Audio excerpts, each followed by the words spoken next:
Picture this. It's pitch black outside, long before the sun even thinks about coming up, and there's this quiet magic happening in the rural corners of our country. A master cheesemaker once summed it up perfectly. They said, "You can't hurry great cheese. It teaches you that the best things in life are earned slowly." And honestly, that right there, that's the guiding philosophy of an artisan whose entire life is dictated not by the ticking of a clock, but by the slow, deliberate rhythm of nature. You know, we live in a world that is just obsessed with speed. Yet here we are looking at a craft where time is literally the ultimate, non-negotiable ingredient. So, welcome to today's Explainer. I am so thrilled to have you here because we're diving into the curds of time, a legacy in copper vats. We're going to take a literal day-in-the-life journey through a truly remarkable place, America's last family-owned cheese factory of its kind. We'll see exactly how a century of tradition, deep local roots, and a profound respect for patience are poured into every single batch. By the time we wrap this up, I promise you, you'll never look at a block of artisan cheese the exact same way again. Okay, let's jump right into Section 1, before the milk arrives. It's 4 a.m. at the factory. Imagine a thick morning fog hanging low over these rolling green dairy pastures. A modest brick factory stands totally quiet next to the fields. Then, just as the very first rays of sunlight hit the grass, the pickup trucks carrying fresh milk start pulling in. When you step inside, the sensory experience just hits you instantly. The smell of warm milk and aging cheese completely fills the air, and it mingles with this soft, rhythmic hum of stainless steel pipes. If you look around, you've got these massive, gleaming copper vats sitting under warm lights, and handwritten production logs resting gently next to antique scales. The cheesemaker's already there, carefully testing the morning's milk. Long before most of us have even had our first cup of coffee, this family is already hard at work. Moving on to Section 2, a century of recipes, 4 generations of craft. So this isn't just some trendy artisan shop that opened up last year, right?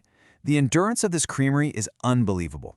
100 years ago, the founder actually brought his family recipes straight over from Europe, starting the business and experimenting with those old-world methods. Fast forward to 80 years ago, and we hit their absolute busiest decades. We're talking farmers literally delivering milk on horse-drawn wagons.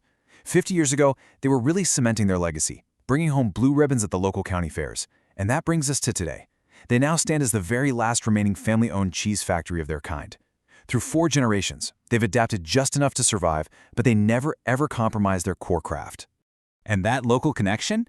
It was deeply felt by everyone in town. There's this great historical quote from a customer that just nails it. You could taste the difference because you knew exactly where it came from and who made it. This place wasn't just a food supplier. It was this huge point of local agricultural pride. Think about it. Back when every town had its own creamery, food was deeply personal. You actually knew the farmers, you knew the cheesemaker, and that relationship was literally something you could taste. Which brings us to Section 3, the art of cheesemaking, a delicate, high-stakes performance. So as the sun climbs higher, the mid-morning rush kicks in. And the crucial takeaway here is that this isn't just manufacturing, it's a highly meticulous performance that's been rehearsed over an entire lifetime. Let's break down how this actually works. Step 1. It all kicks off with testing and heating that fresh milk in those huge copper vats. Step 2 requires just incredible precision, adding specific cultures and rennet to get the transformation started. Step 3 is where you really see the sweat equity, cutting the curds entirely by hand. There's no automated machinery doing the heavy lifting here, just human touch. And finally, Step 4, pressing the cheese into traditional molds. This kind of intense physical labor and exacting precision is exactly what sets artisan production miles apart from what you normally find in the dairy aisle. All right, Section 4, time and industrialization, the secret ingredient in the aging room. Once the cheese is pressed, we leave the heat and the noise of the factory floor behind and step into the cool, quiet wooden aging rooms. Because as much as the milk and the rennet matter, time is the true master craftsman here. And to really grasp the level of patience we're talking about, just look at this number, hundreds. There are literally hundreds of massive cheese wheels stacked meticulously on wooden shelves in this room, and every single one of them needs daily care.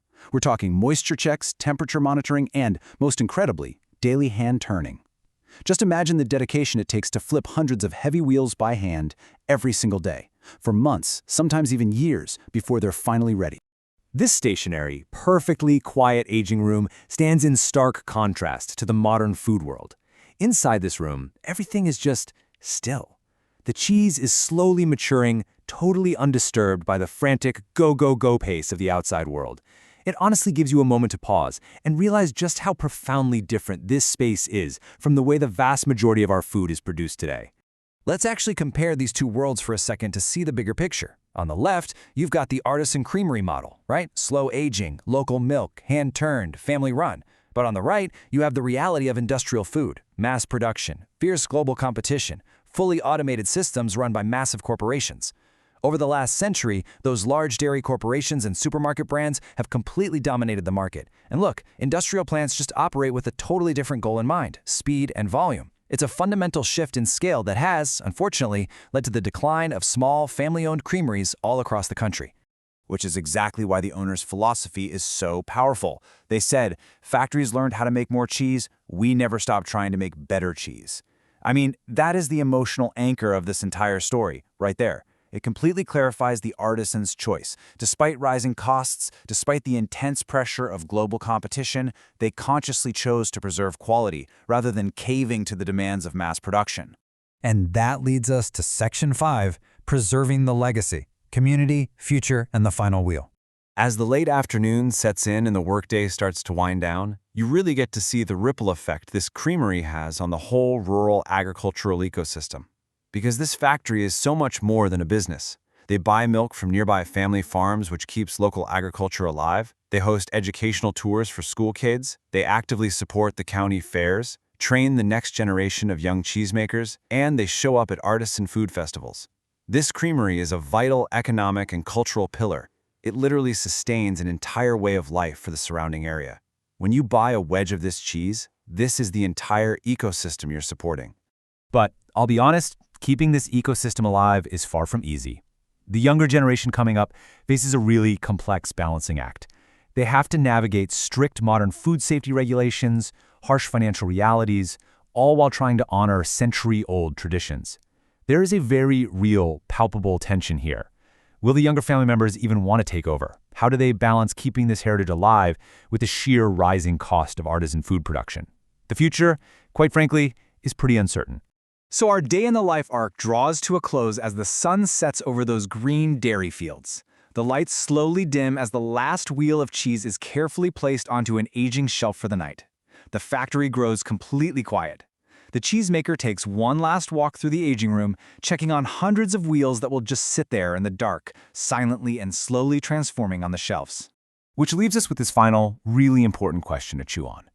What do we lose when we rush traditions, and can small-scale heritage actually survive in a mass-produced world? Some traditions, they just can't be measured by speed or by profit margins. They're measured by patience and by true craftsmanship. As long as even one family continues to make cheese by hand like this, a piece of our agricultural roots survives. I really want you to take that thought with you the next time you're wandering down the dairy aisle at that store. Thank you so much for joining me on this explainer today, and hey, keep exploring the incredible stories behind the things we consume every single day.